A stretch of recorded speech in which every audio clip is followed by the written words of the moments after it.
In this presentation, we will explore the concept of constitutional authoritarianism in the Philippines. During the presidency of Ferdinand Marcos, this period changed the country's political landscape and left a significant impact on its history. Ferdinand Marcos was first elected as president of the Philippines in 1965. He quickly became a dominant political figure, winning re-election in 1969.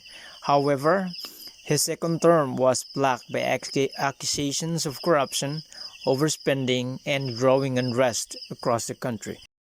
By 1967, Congress passed a resolution calling for a constitutional convention to revise the 1935 Constitution. The goal was framed as modernizing the Philippines, but in reality, it provided Marcos an opportunity to extend his control. In 1972, citing a growing insurgency and unrest, President Marcos declared martial law. The proclamation of martial law is not a military takeover. I, as your duly elected President of the Republic, use this power which may be implemented by the military authorities, but still is a power embodied in the Constitution to protect the Republic of the Philippines and our democracy. Using provisions in the 1935 Constitution, he suspended civil liberties, dissolved Congress, and maintained absolute power, effectively bypassing the two-term limit for presidents.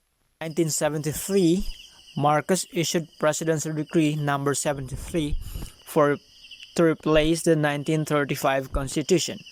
The new Constitution established the parliamentary-style government, where legislative power was vested in the National Assembly.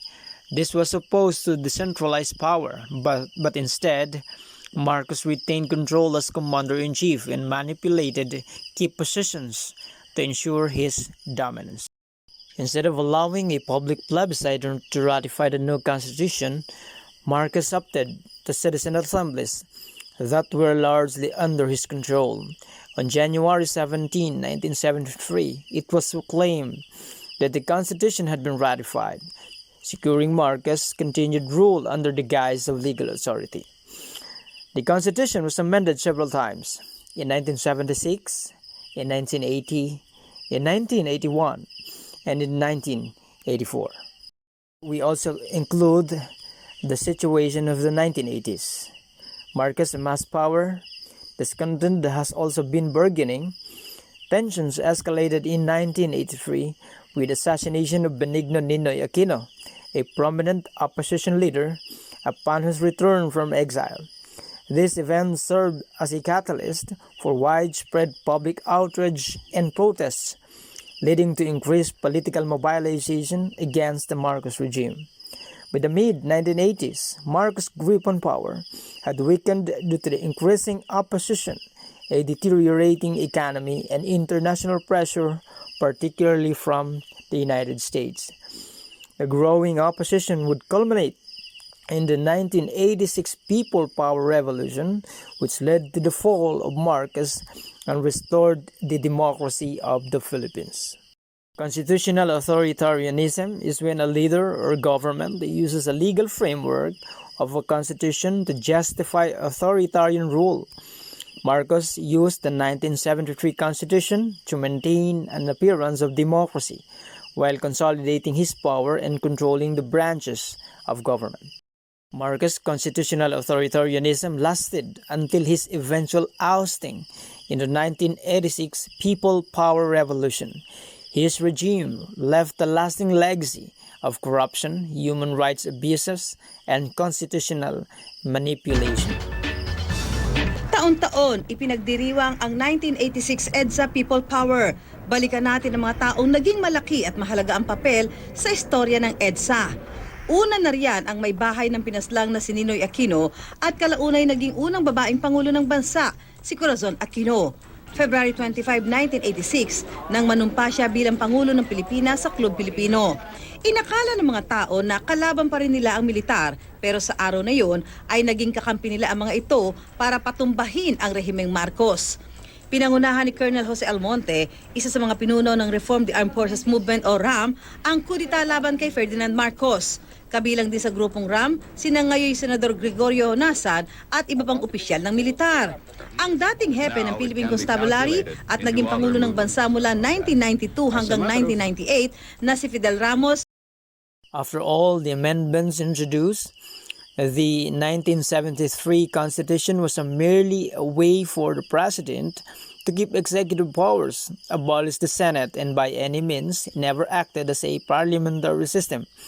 Instead, functioned as an authoritarian presidential system, with all the real power concentrated in the hands of the President with the backing of the Constitution.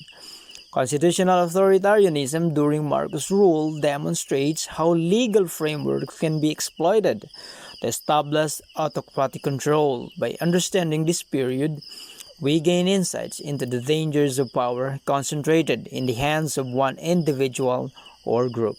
Another part of this report is the 1987 Constitution after martial law, a constitution that restored democracy, laid down the foundation of human rights, and limited executive power after years of dictatorship. The 1987 Constitution marked a critical turning point in the Philippines' history. Drafted in the wake of the People Power Revolution, it aimed to rebuild the nation that had endured years of authoritarian rule under Ferdinand Marcos. In 1986, the People Power Revolution led to the ousting of Ferdinand Marcos. This peaceful uprising, fueled by millions of Filipinos, ended the dictator's rule and brought Corazon Aquino to power. One of her first priorities as president was to create a new constitution to ensure that democracy could never again be easily undermined. The 1987 Constitution introduced several key features that ensured democratic governance. It declared the Philippines a democratic republic where sovereignty resides with the people. It distributed governmental powers across the executive, legislative, and judicial branches to ensure a system of checks and balances. It enshrined the protection of human rights and established provisions for the separation of church and state. The executive branch is led by the President, who is elected by direct popular vote for a single six-year term. The 1987 Constitution imposes important limits on presidential powers to avoid any possibility of dictatorship. One of the critical reforms in the 1987 Constitution was the limit on the president's power to declare martial law. Unlike during the Marcos era, under the new Constitution, martial law can only last for a maximum of 60 days. After this, Congress must either revoke or extend it, and the Supreme Court can review its legality. The legislative power under the 1987 Constitution resides in a bicameral Congress consisting of the Senate and the House of Representatives. Senators serve 6-year terms and are elected at large by the people.